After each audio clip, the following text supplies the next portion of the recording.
from young as I can remember, I was always interested in acting.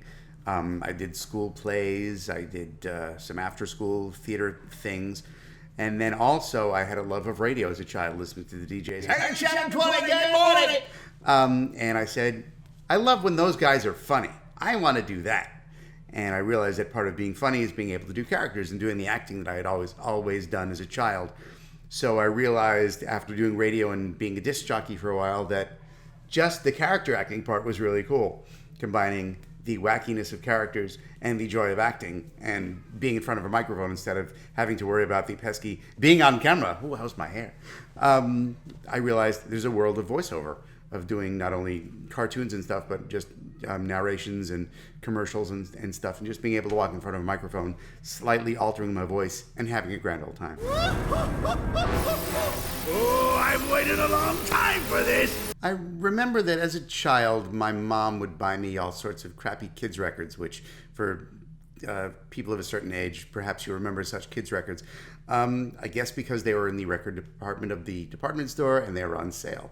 They were often, for example, Disney, and in the move to capitalize on some of their big films, would release recorded versions of the records, either with clips of the actual movies edited down with some other narrator or sometimes different voices playing the different characters spliced in with the movie dialogue. And so I would listen to those as a child and subconsciously was forming ideas of what acting was and what voice acting was. But beyond that, of course, there was every TV cartoon that I ever saw. So as a child, Mel Blanc and all of the Warner Brothers cartoons, a genius. My probably primary kids influence was the Rocky and Bullwinkle cartoons. They were horribly animated, which was their charm, but they were brilliantly written and brilliantly performed. I'm fortunate as a high school kid with nothing better to do, I spoke with almost the entire cast by phone. So that was cool, had no real bearing on my future career. But those people were brilliant in their characterizations, in their performance, and their range of dialects and voices. And I took a lot of inspiration from Bill Scott, June Foray, Dawes Butler, Paul Frees on Rocky and Bullwinkle. I can't believe this. The first paid voice acting gig, other than when I was in radio and we would occasionally do commercials for other radio stations in the market and earn a small talent fee. But the first real live voice acting role was a direct to VHS production called Little Tug's Big Adventure. It was all live action video of boats around New York Harbor, and I played the voices of all the male boats. And as I recall, it was recorded essentially in some guy's basement. And I was going to be the women's voice as well until they determined that my women's voice was not quite what they were looking for. But that's still available. You can actually go on my website to itsamike.com, order it through Amazon, where I think because it's so rare, it's like $40 now. It's not worth the $40. Eggman! But how? I was attracted to Dr. Eggman because I was asked to audition for Dr. Eggman. I was not about to say no. I love to work, so I hardly ever turn down roles unless it's horribly violent and pornographic. But then again, for the right amount of money and perhaps under an assumed name, the situation could change. But the 4Kids people, when they got the project, were really interested in convincing the Sega people who had final decision on casting that I was the guy for the role. So they gave me about 24 clips of Dean Bristow from one of the recent games. They said, match that voice. So I took the files and spent a good half hour, doing Dean Bristow, look, Dean Bristow down here, I'm Dean Bristow, Why does that cursed Sonic always get in my way? As I recall, there were 2 or 3 rounds of callbacks for Sonic X, which was exhausting because I kept going back and doing basically the same thing I'd done the first couple of times. But it took a while before they convinced Sega that, okay, Mike should be Dr. Eggman. And suddenly he was, and that was very cool. Why haven't we fixed your voice chip yet? Yo, quit busting my batteries over here. I've been working on it all day. You'll notice in the first few episodes of Sonic X, Dr. Eggman sounds a lot more like Dean Bristow than he does later. Mostly because, as with any cartoon character, they will evolve over time. Early Simpsons sound nothing like present-day Simpsons. But also, as we found that there was more comedy in the character, the director at the time, one of the big directors, Tony nominee Andrew Rannells, gave me the note of Jiminy Glick, the Martin Short character. And as Andrew told me, he starts out very high and then comes way down low. So there are a lot of moments in the Dr. Eggman performances where, well, Sonic, we want you to be down over here and doing this. Another reference from people of a certain age would be Frank Nelson, who in the Jack Benny radio show is the guy who would always come in and say, wow! So there was a lot of Jiminy Glick / Frank Nelson influence. And so as I was lucky enough to be awarded the role, I was able to take great pleasure in crafting the character and making it more my own over the course of Sonic X and then the later games. I know I say that every time, but this time, really, nothing will stop me. The Dean Bristow situation is actually more of a misinformation story from most people's perspective. When we took over the casting, which we were at 4Kids, and there was an announcement saying there's a new special Project X coming, which turned out to be Sonic X. And I knew very little about the Sonic world at that point, but I knew that they wanted me for Dr. Eggman, and they went to a lot of trouble to convince Sega that they wanted me for Dr. Eggman. But at that point, when we had been cast, it wasn't until a couple of months to almost a year later that Dean Bristow had passed away. There's a lot of scuttlebutt on the internet saying, oh, it's because Dean Bristow died and they had to replace everyone. No, we were already recast by the time Dean Bristow passed away. So there's really no connection. It was, from my understanding, they were moving production to the East Coast because 4Kids got the contract to dub the show. 4Kids is based in New York. They were hiring New York talent. And then Sega decided to make the games match the anime that they had dubbed. So that's a business decision, and that's what happened. Dr. Robotnik! Nobody calls me that anymore. I knew Sonic the Hedgehog existed as a character and as a game, and I guess I had heard the name Dr. Eggman once or twice, but I don't think I would have been able to pick him out of a lineup. But as I do with many major projects, if time permits and if internet resources permits, I was able to go online and research and say, oh, this is this guy. Oh, Dr. Robotnik before. Now this guy, he looked like that. Now he looks like this, and that's what he does. Cool. So I had a crash course, and as some of the fan base were quick to point out, I might have known a little bit more about the project than 4Kids did in their adaptations at times, but it's not my decision to make to create any, recreate any, or correct any factual errors. That's not my department. But I learned as much as I could, as quickly as possible. But I relied on the producers and directors to give me the final information because I'm working for them. So I've got to make sure that I'm doing what they want, even if it's not necessarily what everyone else wants. I'm sorry. Really, look, go easy on me. I'll turn over a new leaf, I swear. Just give me a chance. When I'm recording games, the games are spaced out anywhere from 6 months to a year apart.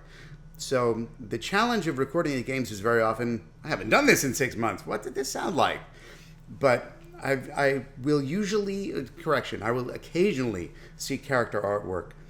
In Sonic the Hedgehog, when there was such a radical redesign, I guess they felt it necessary to make sure that I see the artwork and see how the character had changed. But usually once I don't get much time to look over the script in advance, so I'll see the script, glance at it, and more often than not, I'm seeing the lines as I'm reading them, looking 1 or 2 cues ahead.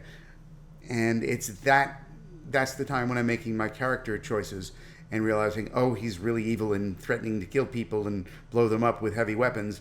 Probably I should use a darker tone on at least this line, if not this entire section or this entire project.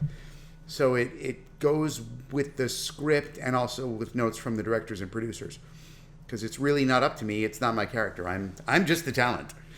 So my goal is to please the director and the producer, and to make sure that I'm bringing what I think needs to happen with the character within the bounds of what the producer and director want to hear.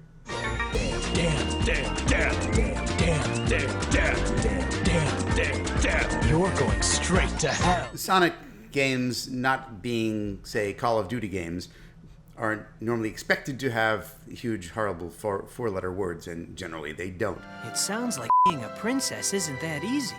But I can understand that the Sega's desire to maybe adultify the games just a bit with the hells and damns and the milder four-letter words. As the parent of a 9-year-old boy who has probably heard worse words than that on the school playground, it's probably not something that I would want him to have in his games. And that's part of the reason why they put those those warnings in the games, and parents should read the warnings and pay attention to it. If you don't want to buy games that have mature language, don't buy those games. You don't have to. You're going straight to hell. It's an editorial decision on Sega's point, and I could see why they might want to do it, but I can also see why parents might also not want to have it in their house. I probably would prefer not to see the Sonic characters swearing, only because I learned to love them from Sonic X, which was decidedly a non-swearing cartoon, especially in the much derided 4Kids TV presentation. If you would be so kind as to explain, gentleman genius Dr. Eggman from the future. It will be my pleasure, most excellent and efficacious Dr. Eggman of the past.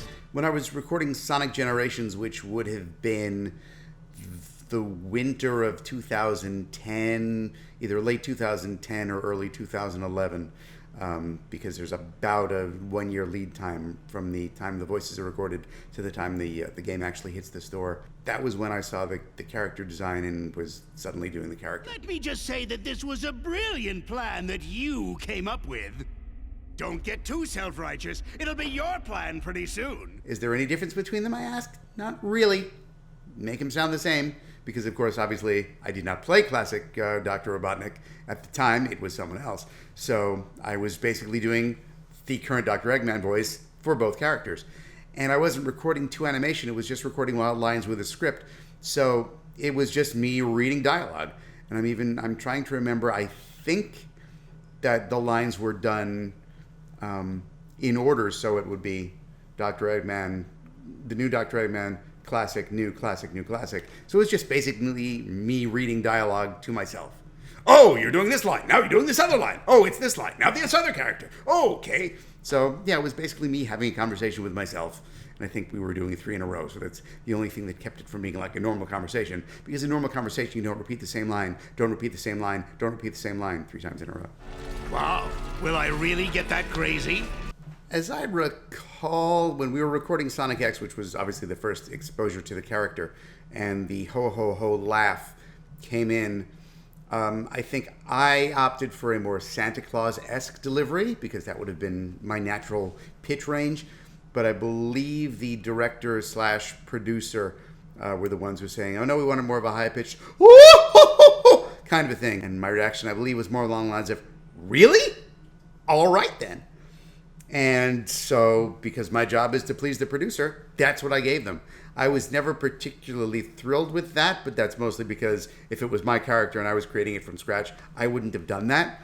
But again, I'm just the hired gun, and it's my job to give them what they wanted. So that's what they wanted, and I gave them the best woohoo that I could give them.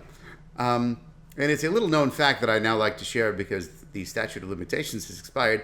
But in some episodes of Sonic X, where my voice was a little too scratchy to give them the high-pitched laugh that they wanted, I do have a stunt laugher, and the man behind that, let's say his name rhymes with Stan Freen.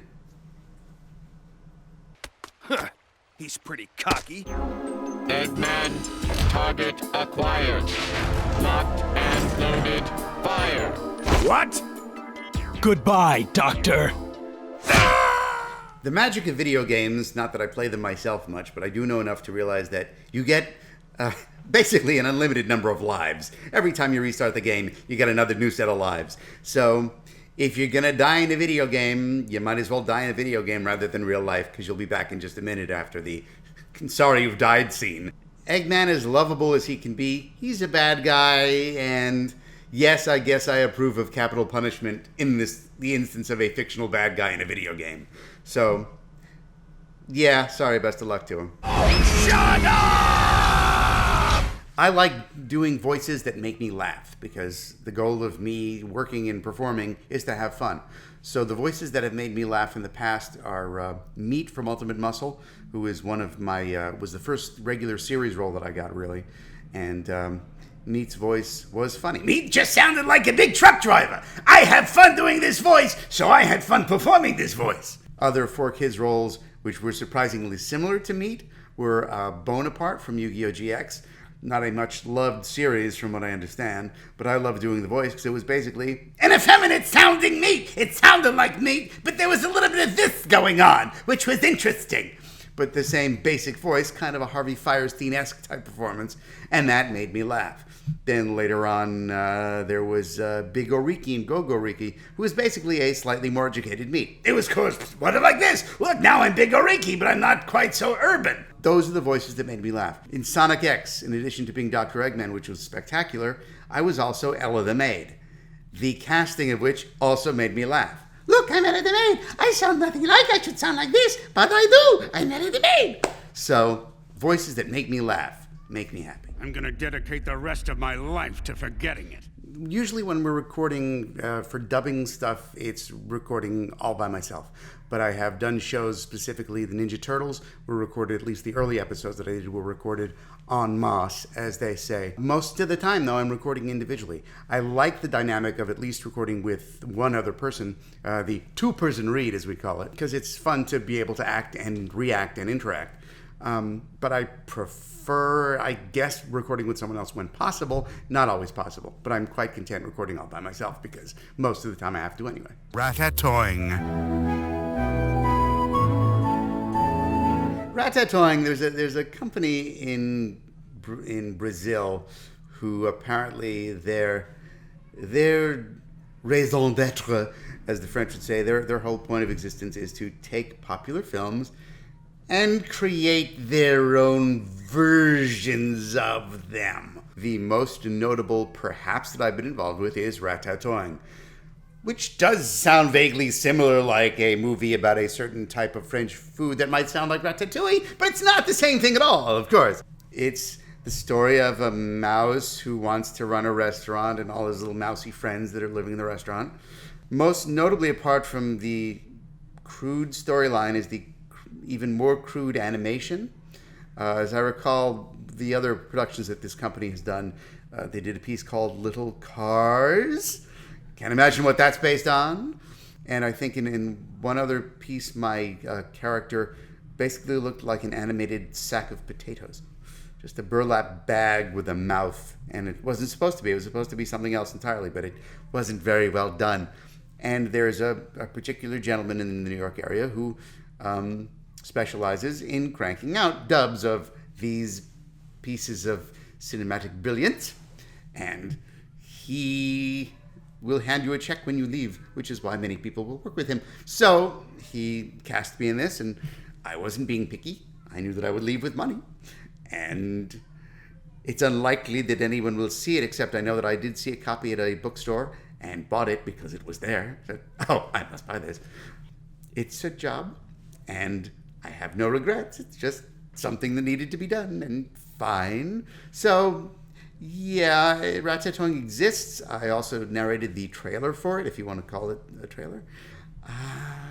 And I think for a time you could just watch it free on YouTube, which is probably the best way to watch it. Rest assured, they're not dead. Yet. When I'm not voice acting, I like to write comedy. In the past, I've worked for a radio syndication outfit where I wrote comedy bits and occasionally voiced them and would write song parodies. And I like to dabble in that sort of thing. And what I finally realized was I could take I could parlay my love of gallows humor and dark humor when celebrities die, which I would also often do with a friend of mine. When celebrities would die, we would just get on our favorite instant messenger program and say, hey, here's a funny line. Check how this joke works. This is funny. And I realized this could be a blog because I didn't have anything really worth blogging about. And then I said, these should be preserved for all eternity on a blog. So I have created a blog called The Latest Deadlines, which is available at thelatestdeadlines.blogspot.com. There's a hyphen in there somewhere. Google The Latest Deadlines or look for my name, you'll find it. And when a celebrity dies, I rush to the laptop and create a blog post, usually from my own head, but I also have a bunch of trusted friends who will help me come up with some material. And it's often stuff I'm pretty proud of. My only regret is that the people that are dying tend to be older, so the younger fan base that I have aren't going to know or care who these dead people are and aren't going to get the jokes. But sorry, kids, it's not necessarily for you. If you know who these people are, you'll like the jokes. That's not a bad idea. I've always enjoyed telling people what to do.